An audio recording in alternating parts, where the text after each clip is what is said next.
ओम नमः शिवाय। शिव महापुराण रुद्र संहिता पार्वती खंड अध्याय 7वां। छठे अध्याय में हमने पढ़ा कि मैना की तपस्या से प्रसन्न हो माँ शिवा ने प्रकट होकर उन्हें वरदान दिया कि वो उनके पुत्री के रूप में अवतार लेंगी।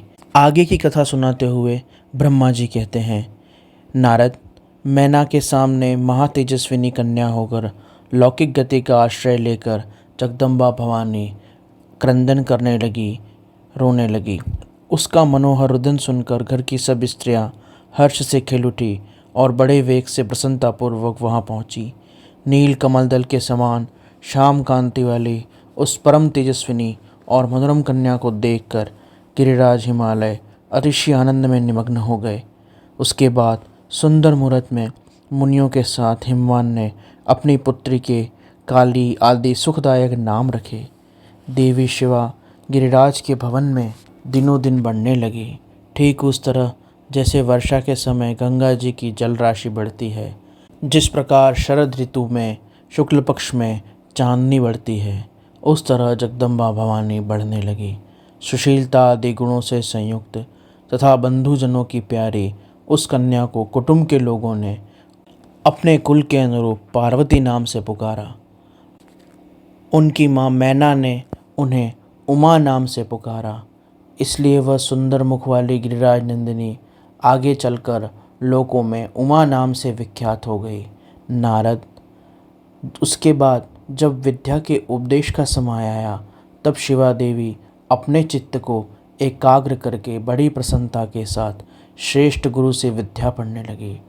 पूर्व जन्म की सारी विद्याएं उन्हें उसी तरह प्राप्त हो गई जैसे शरत काल में हंसों की पात अपने आप स्वर्ग गंगा के तट पर पहुंच जाती है, जैसे रात्रि में चंद्रमा से अपना प्रकाश प्राप्त करके औषधियों में स्वतः अमृत आ जाता है।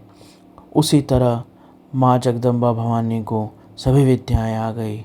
मुने, इस प्रकार मैंने शिवा की लीला का वर्णन किया और अन्य लीलाओं का वर्णन करता हूँ, उन्हें भी सुनो।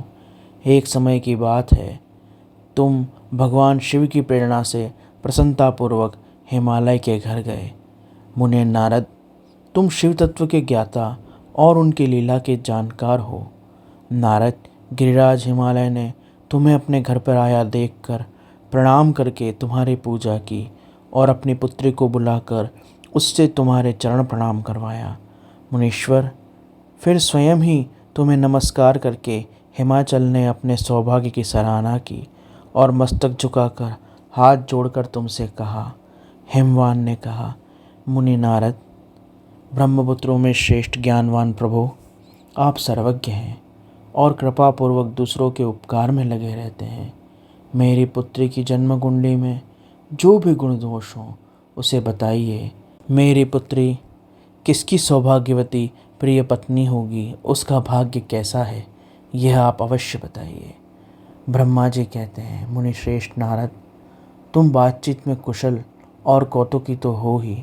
गिरिराज हिमालय के ऐसा कहने पर तुमने कालिका का हाथ देखा, उसके संपूर्ण अंग, मस्तक आदि पर विशेष रूप से दृष्टिपात किया और मस्तक और हस्तरेखाओं के चिन्हों को देखकर तुमने इस प्रकार कहना आरंभ किया।